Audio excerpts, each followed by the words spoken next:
Les Nations Unies ont appelé à la désescalade dans le conflit israélo-palestinien alors que débute le Ramadan. Le président ukrainien en déplacement sur la ligne de front pour soutenir ses troupes. Il promet la victoire contre un État terroriste.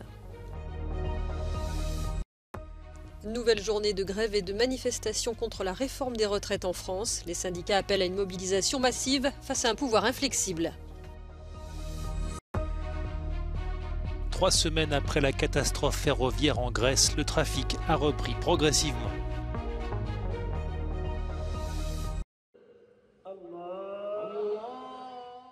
Une foule de musulmans s'est rassemblée sur l'esplanade des mosquées à Jérusalem pour la prière du soir, alors que ses fidèles se préparent à entamer le mois du Ramadan. Cette esplanade, qui occupe une partie du mont du Temple, lieu le plus sacré du judaïsme, est le point de convergence de nombreux musulmans, en particulier lors du mois du Ramadan. Le Ramadan débute ce jeudi, alors que le conflit israélo-palestinien semble emporter dans une nouvelle spirale de violence depuis le début de l'année. Dans ce contexte, les Nations Unies ont appelé toutes les parties à la désescalade et à éviter tout acte provocateur en cette période sensible. L'émissaire de l'ONU pour la paix au Proche-Orient s'est ainsi dit profondément préoccupé par la poursuite des activités israéliennes visant à étendre les colonies dans les territoires palestiniens. Pour les fidèles, le Ramadan est un moment de fête. À Ramallah, en Cisjordanie, des milliers de personnes ont applaudi l'illumination des décorations qui marquent ce mois de jeûne de l'aube au crépuscule. Le Ramadan, temps de prière et de partage, est suivi chaque année par des centaines de millions de musulmans de par le monde.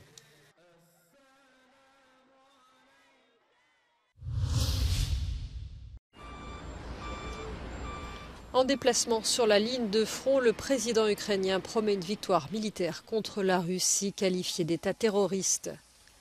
Les déclarations de Volodymyr Zelensky interviennent après de nouvelles frappes meurtrières de l'armée russe dans la région de Kiev ainsi qu'à Zaporijjia, où 2 immeubles d'habitation ont été touchés de plein fouet.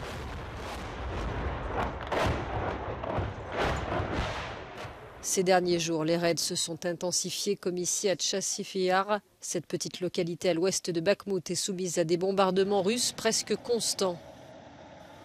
C'est dans ce contexte que le président ukrainien est apparu au plus près de ses troupes, près de Bakhmout, dans le Donbass, puis dans la région de Kharkiv, dans le nord-est. Il a pris la pause aux côtés des militaires.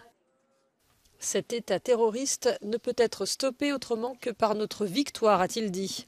Nous répondrons à toutes les attaques contre nos villes. Alors que la ville symbole de Bakhmout est menacée d'encerclement par les forces russes, la Croix-Rouge internationale a pu délivrer un peu d'aide aux habitants des localités alentours. Par ailleurs, en début de semaine, le FMI a annoncé être parvenu à un accord avec le gouvernement ukrainien pour un plan d'aide de 15,6 milliards de dollars sur 4 ans.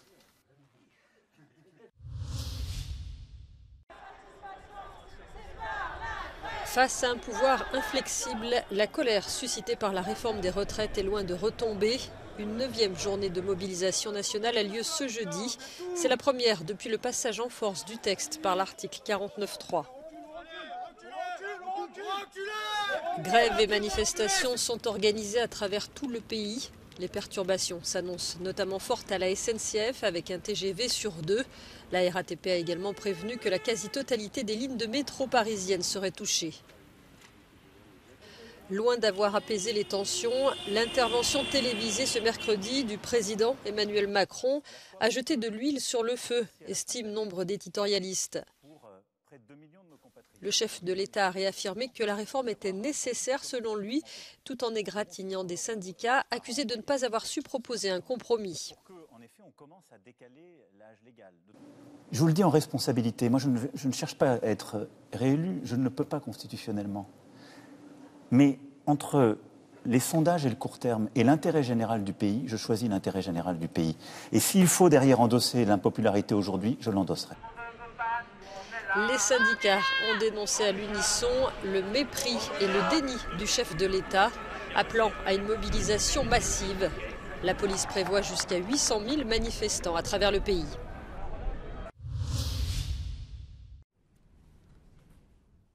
Boris Johnson auditionné par la commission des privilèges ce mercredi. Et l'ancien Premier ministre britannique de redire ce qu'il avait affirmé lors d'une première audition. Selon lui, les députés ont été trompés concernant le scandale du Partygate durant le confinement, mais ces mensonges n'auraient pas été intentionnels. I am here to say to you, hand on heart, that I did not lie to the House. When those statements were made, they were made in good faith and on the basis of what I honestly knew and believed at the time. When this inquiry was set up, I was completely confident that you would find nothing to show I knew or believed anything else, as indeed you have not. Dans un document de 110 pages, photos et témoignages à l'appui, la commission retrace les déclarations officielles de Boris Johnson et ce qui se passait alors à Downing Street pendant le confinement.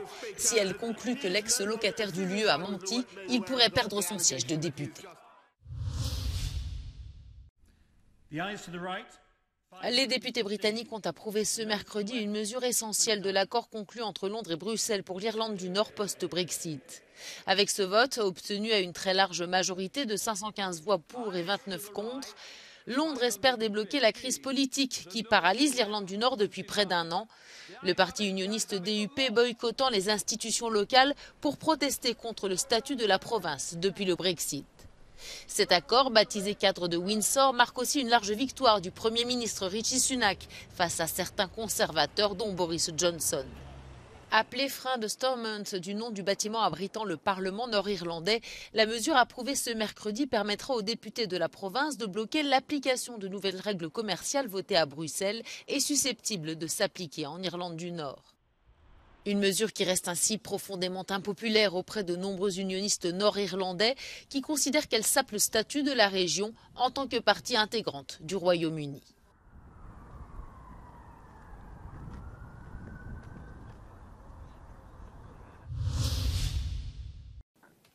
D'origine naturelle, respectueux de l'environnement, 100% biologique, sans cruauté, ce sont là quelques-uns des labels accrocheurs que de nombreuses entreprises apposent sur leurs produits pour attirer l'attention des consommateurs. Mais ces labels sont-ils fiables ? Environ 53% des déclarations environnementales faites par les entreprises fournissent des informations vagues, trompeuses ou infondées.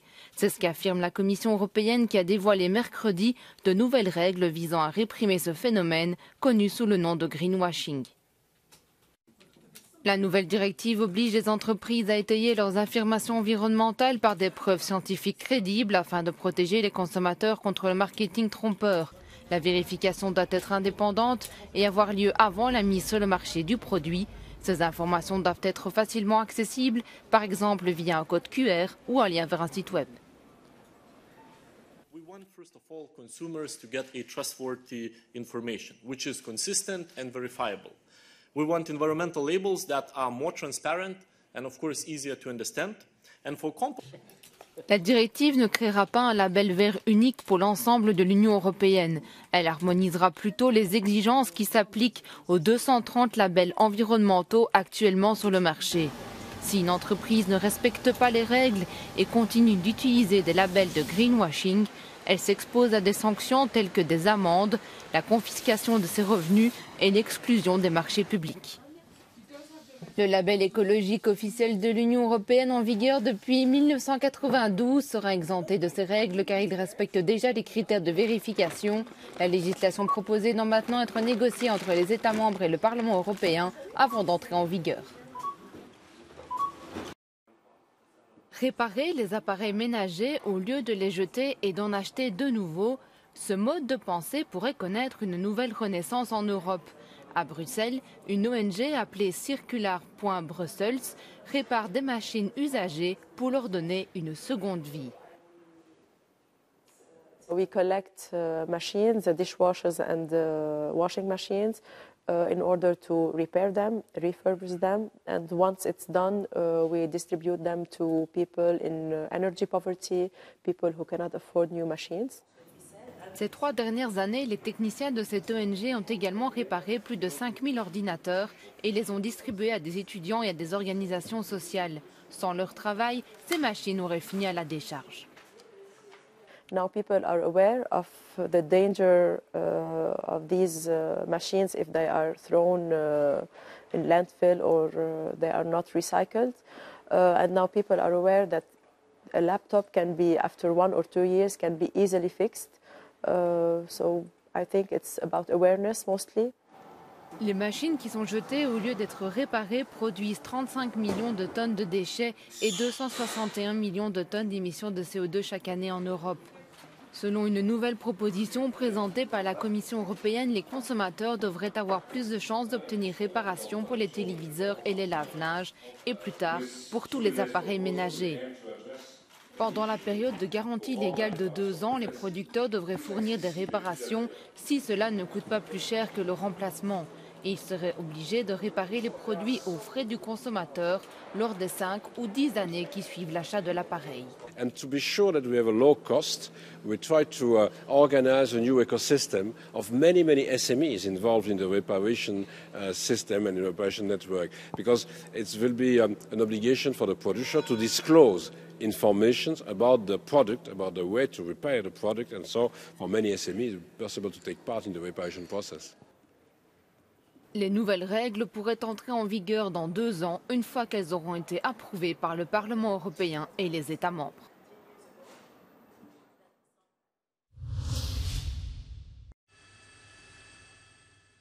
Aux États-Unis, un lycéen a pris la fuite après avoir ouvert le feu dans son établissement scolaire. La police a annoncé avoir découvert un corps près du véhicule abandonné du jeune de 17 ans sans confirmer son identité. L'élève avait dégainé son arme ce mercredi matin lors d'une fouille à l'entrée de son lycée de Denver, dans l'État du Colorado. 2 membres du personnel ont été blessés par balle. L'un d'eux se trouve toujours dans un état grave.